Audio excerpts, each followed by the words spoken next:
पूर्व मंत्री सज्जन वर्मा के सीएम शिवराज के झूठ पकड़े जाने वाले बयान को लेकर बीजेपी के वरिष्ठ नेता गोविंद मालू ने उन्हें करारा जवाब दिया है। तो वहीं अब किसानों के मुद्दे को लेकर दोनों ही नेता खुलकर आमने सामने हैं। देखें इस रिपोर्ट में।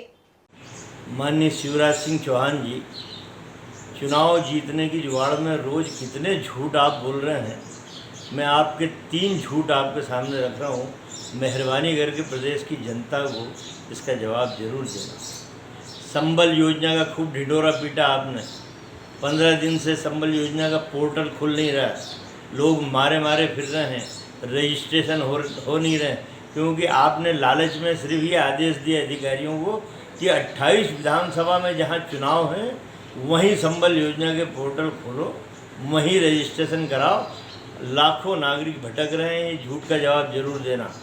दूसरा, 5000 गांव बीमा राशि से किसानों के छूट गए हैं। कई दिन से आप झूठ बोल रहे हो कि हम 5000 गांव जोड़ रहे हैं, 5000 गांव जोड़ रहे हैं। आज तक वो 5000 गांव बीमा योजना में नहीं जुड़े हैं। लोग त्राही त्राही कर रहे हैं। इस झूठ से किसान आत्महत्या की तरफ बढ़ता है। एक समय आया था जब आपकी सरकार थी, सबसे ज़्यादा आत्महत्या किसान मध्य प्रदेश में करता था। तीसरा,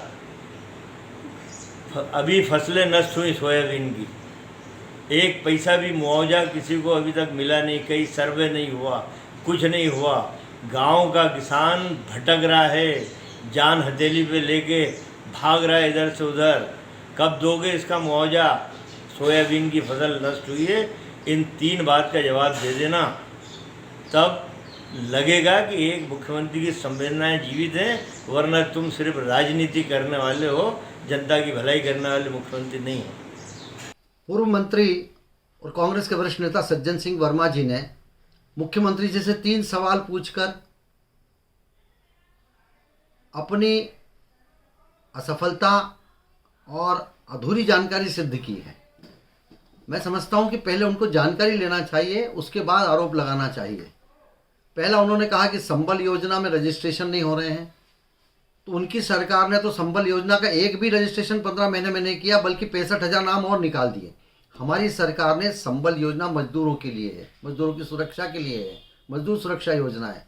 एक भी मजदूर नहीं बचेगा, प्रवासी सबके रजिस्ट्रेशन उसमें होंगे।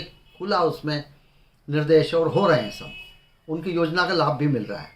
दूसरा, उन्होंने कहा कि 6000 गाँव क्लेम से छूट गए फसल बीमा के। 5000 गांव, उनको ये नहीं मालूम 6000 गांव थे जो छूटे थे, जो पिछली बार 13 जो मैपिंग होती है केंद्र सरकार द्वारा। केंद्र सरकार जब मैपिंग करती है तो उसमें जो उसकी रेवेन्यू विभाग इधर से जो पटवारी हल्का और उसमें परिवर्तन आता है, तब उसमें मैपिंग में गड़बड़ आती है। 13000 की रेक्टिफाई करके उसको 6000 आया, और फिर वापस जब मैपिंग हुई तो 6000 का भी रेक्टिफाई करके प्रदेश सरकार ने भेज दिया। अभी एक भी गाँव नहीं बचा है। ये रेवेन्यू विभाग की उनके समय की असफलता है। हम पर आरोप लगा रहे हैं। तीसरा, उन्होंने कहा है सोयाबीन की फसल का, तो सोयाबीन की फसल अभी नुकसान हुई है, क्रॉप कटिंग हो गई है, और जो चल रहा है तेज़ी से चल रहा है काम क्रॉप कटिंग के, और उसके सारे डाटास उसमें होकर और फिर उसकी फसल बीमा की राशि मिलेगी। ये 2019 की तो अभी मिली है फसल बीमा की राशि। तो अब क्रॉप कटिंग जब पूरा हो जाएगा तब वो राशि मिलेगी, और वो काम बहुत तेज़ी से चल रहा है। हमें चिंता है किसानों की। हम कर्ज माफ़ी जैसा झूठा वादा और विश्वासघाती वादा नहीं करते। हम बेरोजगारों के साथ छल छलावा नहीं करते। विद्यार्थियों को लैपटॉप देने की योजना हम बंद नहीं करते। हम जो निकाह और विवाह योजना में इन्होंने 51,000 की बात की, और उसमें से आधे लोगों से भी कम लोगों को पैसा मिला है। उनके बच्चे भी हो गए, तब तक अभी पैसा नहीं मिला। वो हमारी सरकार ने अब दिया, अब देंगे।